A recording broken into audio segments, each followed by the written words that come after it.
నుంచి నా ప్రయాణం చాలా చాలా ఎక్కువేనండి. కుటుంబంలో ఒక మనిషిగా చాలా నిజంగా చిన్న పిల్లలు పెట్టుకుని నేను ఆ ఊరి హాజరయ్యి చర్చిలో పరిచయం, ఆ పరిచయం చాలా ఎక్కువగా క్లోజ్ గా ఉండేవాళ్ళం అండి. నిజంగా ఆత్మీయంగా దేవుని విషయంలో నేను ఎదగడానికి, ఈ విధంగా నిలబడటానికి, మా కుటుంబం నిలబడటానికి కూడా ఒక రకంగా రోజన గారి కారణం అండి. నా చిన్న పిల్లలు పెట్టుకుని నేను ఉన్నప్పుడు సార్ హైదరాబాద్ లో డ్యూటీ, నేను స్కూల్ నుంచి వచ్చి మా పిల్లలతో నేను చాలా సఫర్ అయ్యి చాలా బాధగా ఏడ్చేదానండి. ఇంట్లో పిల్లలు చదువుకొని పడుకున్న తర్వాత చాలా బాధగా ఉండేది. ఆ టైంలో ఎంతో ఫోన్ చేసేవాడు లైఫ్, ఏంటి లక్ష్మీగారు ఎట్లున్నారంటే, ఏంటంటే ఈ లైఫ్ ఇదే రావాలి అని అట్లా బాగా బాధపడుతున్న టైంలో తను ఆ టైం కూడా నా దగ్గరికి వచ్చేదండి. ఇంటికి నైట్ వచ్చి, చూడదు లైఫ్ అంటే ఇది కాదు, మీరు దేవుళ్ళ నిరీక్షణతో ఉండాలి, మనం ప్రేర్ చేద్దాం, దేవుడు మంచిగా ప్రజలు ఇక్కడ ట్రాన్స్ఫర్ వచ్చేటట్టుగా చేస్తారు, మనం ఇక్కడ ఉంటాం, మీరు మీ పిల్లలు మీ కుటుంబం మంచిగా ఉంటుంది, మీరు అలా అనుకోవద్దు, నిరీక్షణతో దేవుడిని ప్రార్థిద్దామని అప్పుడు మోకాళ్ళు ప్రార్థన చేయించేవాళ్ళండి, చేసేవాళ్ళు. ఎప్పుడు ఏ సమయంలో అయినా కానీ ఆ సందర్భానుసారంగా దేవుని వాక్యాలను ఆ బైబిల్లో చదివించి నన్ను చాలా ఆదరించేవాళ్ళు, ధైర్యం చెప్పేవాళ్ళు. ఆవిడ వచ్చి ప్రేర్ చేసి అంతసేపు ఉంటే చాలా ధైర్యం అనిపించేది. నైట్ 1 దాకా కూడా ఉండేవాళ్ళు. అప్పుడు వాళ్ళ హస్బెండ్ వచ్చి తీసుకెళ్లేవాళ్ళు. అట్లా తోడుగా చాలా విషయాలు, 1 కాదు 2 కాదు, చాలా విషయాలు నాకు తోడుగా ఉన్నారండి. చాలా మా మామగారు చనిపోయారు. అప్పటికి మా వారు ఆల్రెడీ అక్కడ వెళ్ళున్నారు. చనిపోయారని ఈవినింగ్ ఫోన్ వచ్చింది, నన్ను రమ్మన్నారు. చిన్న పిల్లలతో మా పాపను పెట్టుకుని నేను కార్లో ఒక్కదాన్ని వెళ్తున్నానని తెలిసి వెంటనే గబగబా వచ్చి స్టార్ ఎక్కేశారండి. నేను వచ్చేస్తా పదా, ఇట్లా సహాయం. హాస్పిటల్ బాగా ఏడుస్తూ ఒక్కదాన్ని పడుకున్న, బాగా ఫీవర్ అండి. అసలు ఎట్లా అంటే నా పరిస్థితి లేచి నడవలేని పరిస్థితి. ఆ టైంలో హైదరాబాద్ నుంచి అక్కడ డ్రైవర్ ని కార్ నుంచి పంపించారు. ఎందుకో ఆ రోజు హాలిడే ఫోన్ చేశారు రోజున. చేయగానే ఇట్లా నాకు బాగాలేదండి, ఇప్పుడు హైదరాబాద్ నుంచి కార్ వస్తుంది, వెళ్తానంటే నేను వస్తాను ప్లీజ్ నేను వస్తాను. అసలు ఆవిడ హెల్ప్ చేయటమే ఎక్కువ అంటే ప్లీజ్ నేను వస్తాను. నిజంగా ఆ మాటల్లో అవన్నీ గుర్తొస్తే ఎట్లా అనిపిస్తుందో. నేను వెళ్ళిన తర్వాత నాతో పాటు కార్లో వచ్చాను, నేను లేదు అన్కాన్షియస్ వెళ్ళిపోయిన హాస్పిటల్లో ఉన్నా, నాతోనే ఉన్నాను. నా దగ్గర అమౌంట్ కూడా లేదు, తన అమౌంట్ మెడిసిన్స్ తీసుకొచ్చి తను నాతో ఉండేది నైట్ అంతా. ఆ పాప ప్రశాంతి హైదరాబాద్ నుంచి వస్తే తనతో ఇంటికి వెళ్ళి టిఫిన్ చేయించి తీసుకొచ్చి అసలు అట్లా పిల్లల్ని నేను ఎక్కడికక్కడ కాపాడారండి. నిజంగా ప్రతి విషయంలోనూ నేను ఒక్కదానికి కాదు అన్నట్టు నిలబడ్డాను. ఇట్లా చాలా 1 కాదు 2 కాదు, ఇలాంటి విషయాలు 2 చెప్పాను. చాలా విషయాలు నాకు హెల్ప్ గా ఉన్నారండి. యాక్చువల్ గా మేము ట్రాన్స్ఫర్ అయ్యి మా వారు ఉద్యోగరీత్యా ఖమ్మం వచ్చిన వాళ్ళం. ఈ రోజు మరి అంతమంది నాకు తెలిసారండి. కేవలం రోజనా గారు అంటే వాళ్ళ స్టాఫ్ అయినా వాళ్ళైనా వాళ్ళ బంధువులు ప్రతి ఒక్కరు చాలా మంది తెలియటం నాకు జరిగిందంటే పరిచయం అవ్వటం అలా అనేది ఆవిడ గారి వల్ల జరిగిందండి. చాలా మందికి వాళ్ళ ఫ్యామిలీస్ లో బాగలేని వాళ్ళకి ప్రతి ఒక్కరికి హెల్ప్ గా ఉంటారు. ముందు నేనున్నా అన్నట్టు వెళ్ళిపోతారు, ఫస్ట్ వెళ్ళిపోతారు అంతే. మళ్ళీ జాబ్ చేసుకుంటూ ఉంటారు, వాళ్ళ పిల్లల్ని చూసుకుంటూ ఉంటారు, మళ్ళీ ఎదుటి వాళ్ళకి హెల్ప్ గా చేసుకుంటారు. నిజంగా చాలా మాదిరి జీవితం అండి. నేను తెలియలేదు, ఒక సండే తర్వాత 3 వీక్స్ అయినా కానీ నాకు కంప్లీట్ గా నాకు టచ్ లో లేరు. 3 వీక్స్ తర్వాత ఫోన్ చేశారు, ఏంటండి మీరు హైదరాబాద్ వెళ్ళారని తెలిసింది, ఒక మాటగా చెప్పలేదు, 3 వీక్స్ అయింది అంటే. అవునండి నేను చెప్పలేదు మీకు, మీరు పైన ఉన్నాను, నేను హడావుడికి వచ్చాను, మిక్సీ వచ్చి తిరిగి అన్నారు. సరే కనీసం ఫోన్ చేయొచ్చు కదా. అవును కదా, ఫోన్ చేయొచ్చు కదా అన్నారు కానీ ఏం చెప్పలేదండి. తర్వాత తెలిసింది నాకు ఆవిడ ఆల్రెడీ ఐసీయూలో ఉన్నారు, అందుకని ఫోన్ దగ్గర లేదు, నాకు చేయలేకపోయారు. ఎట్లా చెప్పారంటే నాకు ఒక రోజు ఫోన్ చేసి, లక్ష్మి గారు మీకు ఒక విషయం చెప్తా అన్నారు. ఏం చెప్పండి అంటే, నా బాడీలో మొత్తం క్యాన్సర్ కణాలే ఉన్నాయండి అన్నారు. అది నమ్మలేకపోయానండి. అసలు నేను చాలా బాధపడ్డాను, అది జీర్ణించుకోలేను బాగా అసలు. భరించలేని మాటది. ఆ క్షణం నాకు అసలు తల కింద లేచినట్టు అయిపోయింది. అది ఒక నమ్మలేదు, నేను నమ్మలేదు, ఎంతకి నమ్మలేదు. పక్కన పిల్లలు ఉన్నారా అంటే ఉన్నారన్నారు. ఇప్పుడు ముందు ఒకసారి పిల్లలకి అంటే తర్వాత మెత్తి చెప్తే మెత్తి చెప్పింది. ఆ క్షణమే నాకు ఆశ అయిపోయింది. చాలా చాలా అంటే చాలా టైం పట్టింది నాకు. తర్వాత పెద్ద హాలిడేస్ 1 వీక్ పిల్లలతో తను అమ్మ వచ్చారు.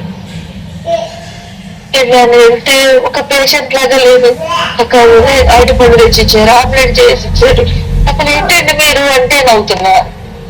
నాకేం లేదు, ఇప్పుడు నేను బాగా డాక్టర్ గారు మెడిసిన్ వాడుతున్నా, నా బాడీ తేలిగ్గా ఉంది, నాకు చాలా బాగుంది అని ఎట్లా చెప్పాను. ఇక నేను పోయిన ధైర్యం కొంచెం పర్వాలేదు అనిపించింది. తర్వాత నెక్స్ట్ మళ్ళీ 2 days 3 days తర్వాత మా బాబు ఊరి నుంచి వచ్చాడు.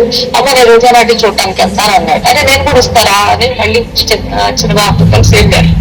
వెళ్ళినప్పుడు ఆవిడ బెడ్రూమ్ లో పడుకోమన్నారు. ఇబ్బంది పడ్డాను.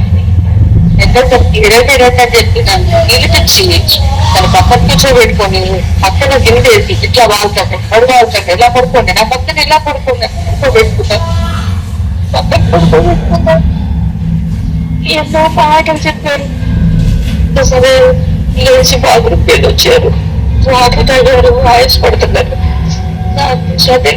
ఎందుకంటే మీరు ఇంత ఆయాసపడుతున్నారు అని అడిగాను. నాకు లంగ్స్ అటాక్ అయింది, అందుకే నాకు ఇంత గాలి పీల్చుకోబోతున్నా, ఇంత ఆయాసపడుతున్నా అని చెప్పాను.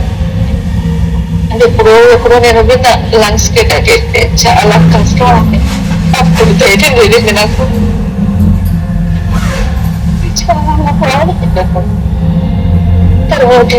తర్వాత బయట హాస్పిటల్లో ఉంటే పోసేసుకొని వెళ్ళిపోయాను. ఆ రోజు కూడా చాలా బాగా మాట్లాడారు. అసలు బెడ్ మీద ఉంటే ఒక పేషెంట్ లాగా మాట్లాడలేదు. ఎప్పుడు మేము మాట్లాడుకున్నట్టుగా ముచ్చట్లు చక్కగా మాట్లాడారు. మాకు వీడియో కాల్ చేస్తే అమ్మా అంటే ఏమైనా తిన్నారా అంటే నేనే తిన్నాను పంపించాక నుంచి అని అట్లా మాట్లాడారు. అట్లా జోక్గా మాట్లాడుతున్నారు బెడ్ మీదకి.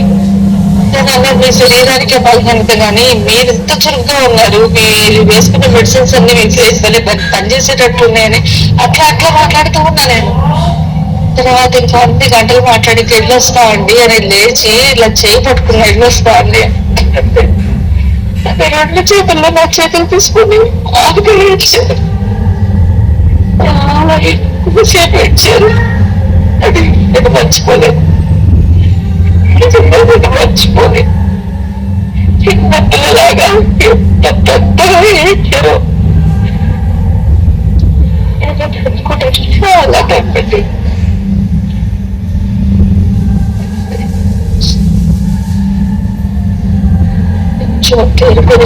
స్టార్టింగ్ వచ్చిందా నైట్ వైర్లన్నీ పీకేసుకుని అవన్నీ లాగేసేసి నాకు కొంచెం బాగా అడుగులు కేకలు బాగా చాలా ఇరిటేట్ చేశారట అండి. నెక్స్ట్ వాళ్ళ బాబు నాకు మెసేజ్ పెట్టాడు, అటు మీరు వెళ్ళిన తర్వాత అమ్మ చాలా ఇట్లా అయిపోయారు.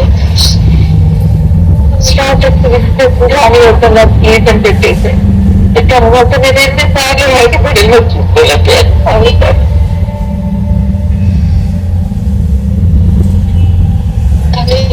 ఇది నా జీవితంలోనే ప్రతి కదలిక ప్రతి మూమెంట్ నాకు తెలుసు.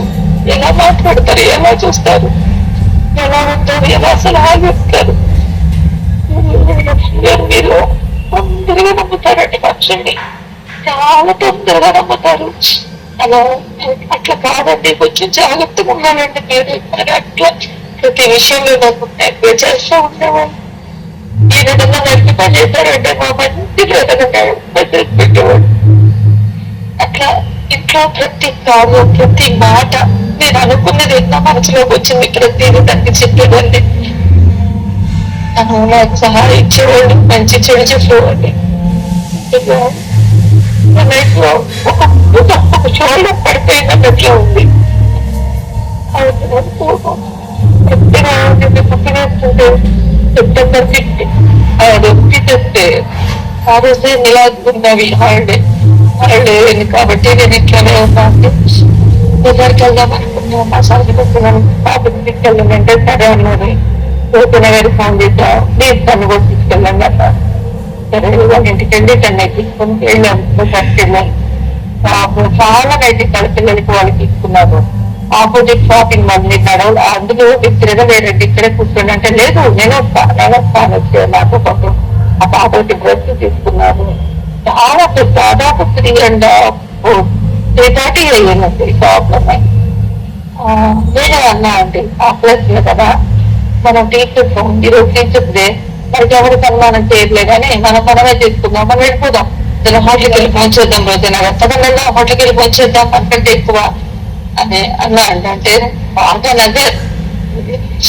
మనకి ఎవరు సన్మానం చేయరా సర్లే అని బాగా అప్పుడు అన్నారు ఏదన్నా తింటే నాకు ఎక్కువ తేడా చేస్తుందంటే చాలా ఇబ్బంది పడుతున్నా అందుకే బయట తింటే ఇబ్బంది పడతానండి ఓకే సరే సరే అయితే మా వారిని పిలిచాను వచ్చారు పాప ఇద్దరు తింటాము ఆ రోజు బాగా తప్పగా వేడిగా ఉంది ఇక్కడ మన లోపల కూర్చోగానే వేసి వెంటనే మా వారు ఒక కూల్ బాదం మిల్క్ గ్లాస్ లో రోజున గారికి ఇచ్చారండి మయా తాగి ఇది కదా సన్మానం అంటే ఇది కదా కొంత సన్మానం అంటే అన్నారు కదా నీకు ఇంతగానే ఇంత గ్లాస్ ఎక్కడి నుంచి వచ్చా అని ఆయన అడగటం అట్లా ఆ రోజు సెప్టెంబర్ ఇద్దరు అంతసేపు ఉన్నాం తర్వాత ఒక ఫంక్షన్ పేరు వచ్చి ఒకళ్ళ ఇంట్లో నైట్ వరకు వచ్చేసాను వాడు కొడుకునే మాట్లాడుతున్నారు మేమందరం మాట్లాడుతున్నాం సరదాగా ఉండండి ఇంటికి వెళ్ళి ఏం చేస్తాను నేను ఉన్నాగా ఉండండి ఉండండి అని 6 వరకు ఉంచానండి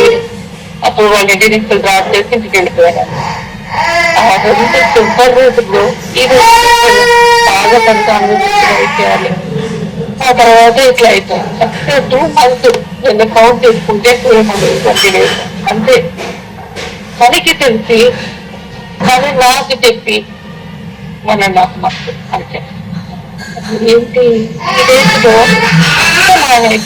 ఎట్లా అదృష్టమైపోయినట్లే నేను ఈవినింగ్ నిన్నంతా ఇంట్లో కూర్చోడానికి అదృష్టం మార్నింగ్ పిల్లలు అదే ఆంటీ అదృష్టం అయిపోయినట్లే ఉంది నా రోజు నాకు అలా అయిపోయినట్లే ఉంది అలా అయిపోయింది ఇట్లా చాలా బాధపడుతున్నా కానీ నైట్ అదే వచ్చేసి చాలాసేపు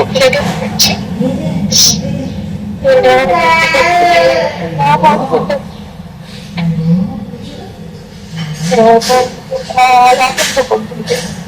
అందులో అట్లా దేవుడి దగ్గర ప్రేర్ చేస్తున్నట్లే అనిపిస్తుంది నవ్వుతో ప్రేర్ చేస్తున్నట్లు అనిపిస్తుంది దేవుని చూస్తున్నట్లే అనిపిస్తుంది మార్నింగ్ ఏడ్చినా బయట ఆ విషయం జ్ఞాపకం వచ్చి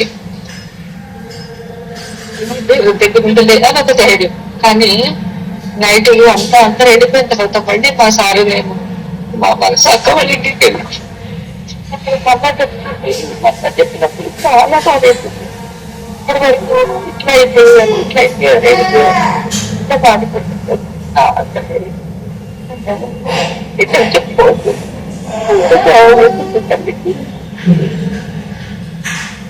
ఇట్లా రోజుల్లో పట్ల వేదన ఆంటీ మీరు చూడలేకపోయాను ఆంటీ మీరు చూడలేకపోయాము ఇబ్బంది పడింది అసలు ఆయాసం భయంకరమైన ఆయాసం చాలా ఇబ్బంది పడింది ఆ పరిస్థితుల్లో వాళ్ళమ్మని నిర్ణయిస్తున్నారు ఇప్పుడు అమ్మ ఎవరి దగ్గర ఇంతగా ఉందండి ఇక్కడ ఉన్నప్పుడు చాలా బాధపడింది ఆడేస్తున్నా ఆ ఒక్క బాధ పెడుతున్నా కాంబినేషన్ తెలుగులో కూడా అయితే అంత బాధ ఇక్కడ ఉంటే అన్ని వేయలేము అక్కడికి వెళ్ళడం వల్ల ఇక దేవుడి దగ్గర చక్కగా ప్రశాంతంగా ఆయన ఆరాధిస్తూ వినిపిస్తూ ఏంటేమో అని అట్లా అనిపించి ఇప్పటికి వచ్చింది ధైర్యం ఏదైనప్పటికంటే మా జీవితంలో మా కుటుంబంలో ముఖ్యంగా మా కుటుంబంలో private health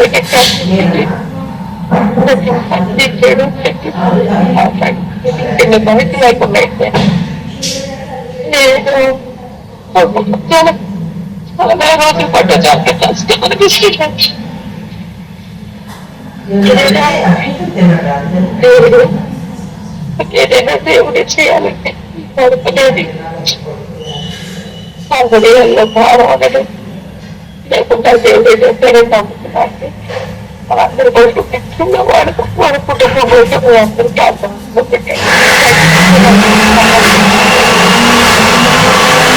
thank you sister. Thank you అండి.